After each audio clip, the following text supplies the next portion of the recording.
Baik, Assalamualaikum warahmatullahi wabarakatuh. Sebelumnya perkenalkan terlebih dahulu, nama saya Dilara Mawati, jurusan Administrasi Publik dari Universitas Muhammad Natsir Bukit Tinggi dengan NIM 2206632011502.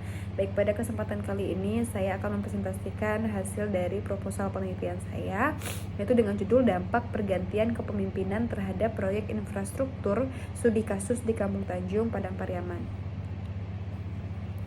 Nah, kita masuk ke latar belakang terlebih dahulu. Jadi, infrastruktur jalan merupakan bagian penting dalam pembangunan daerah karena mendukung mobilitas masyarakat, distribusi barang, dan akses ke layanan publik. Namun, dalam praktiknya banyak proyek infrastruktur daerah yang tidak berjalan mulus akibat dinamika politik, terutama ketika terjadi pergantian kepala daerah. Hal ini itu juga terjadi di Kampung Tanjung, Nagari, Tiga Koto, Ormentang Selatan, Kabupaten Padang Pariaman. Proyek pelebaran jalan dimulai saat masa kampanye bupati sebelumnya, namun terhenti setelah terjadi pergantian kepemimpinan pada Pilkada 2024. Proyek yang tidak selesai ini menimbulkan dampak langsung bagi masyarakat, seperti akses terganggu dan turunnya aktivitas ekonomi lokal. Nah, fenomena ini kemudian menimbulkan pertanyaan penting, seperti apakah setiap pergantian pemimpin itu akan selalu menggagalkan proyek yang belum selesai, atau ada faktor lain yang ikut berperan. Termasuk ke identifikasi masalah. Nah, berdasarkan latar belakang tersebut, saya sebagai penulis itu mengidentifikasi permasalahan utama bahwa terjadi keterputusan pelaksanaan proyek pembangunan jalan setelah terjadi pergantian kepala daerah.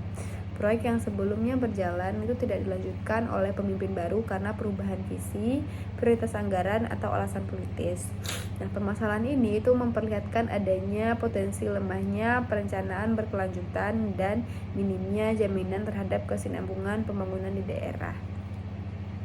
Ada 3 rumusan masalah yang saya angkat. Ada masalah pertama itu bagaimana pengaruh pergantian kepemimpinan terhadap proyek infrastruktur. Kedua, faktor-faktor apa yang menyebabkan kegagalan proyek setelah pergantian kepemimpinan. Ketiga, sejauh mana kebijakan pemimpin baru mempengaruhi proyek yang direncanakan sebelumnya. Untuk tujuan penelitian, yang pertama itu menganalisis pengaruh pergantian kepemimpinan terhadap proyek. Kedua, mengidentifikasi faktor-faktor kegagalan proyek setelah pergantian kepemimpinan. Ketiga, mengevaluasi pengaruh kebijakan pemimpin baru terhadap proyek. Untuk metode penelitian, pada jenis penelitian ini menggunakan pendekatan kualitatif deskriptif. Nah, untuk memahami fenomena sosial politik secara mendalam. Untuk lokasi dan waktu, penelitian itu dilakukan di Kampung Tanjung, Nagari, Tiga Koto, Ormentang Selatan, Kecamatan Pakotor, Malintang, Kabupaten Padang Pariaman. Nah, pengumpulan data itu dijadwalkan pada semester ini, insyaallah.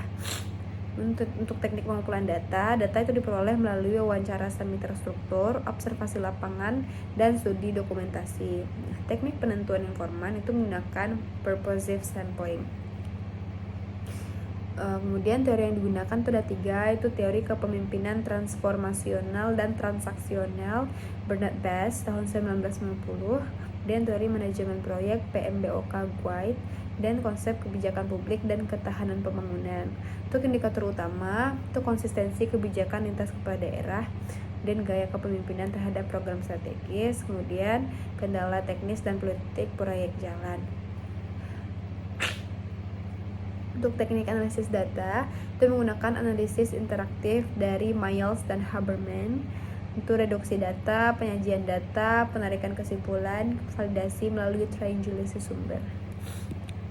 Untuk kontribusi penelitian atau manfaat, nah secara teoritis penelitian ini dapat memperkaya studi tentang hubungan antara kepemimpinan politik dan keberlanjutan proyek publik.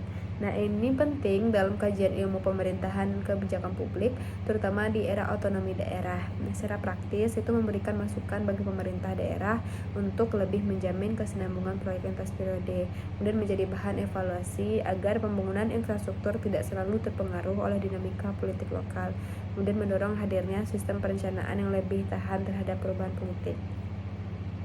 Kita sudah sampai ke bagian penutup. Nah, demikian presentasi singkat dari proposal penelitian saya. Saya berharap penelitian ini tentunya dapat memberikan kontribusi dalam membangun tata kelola pembangunan yang lebih berkelanjutan dan responsif terhadap kebutuhan masyarakat.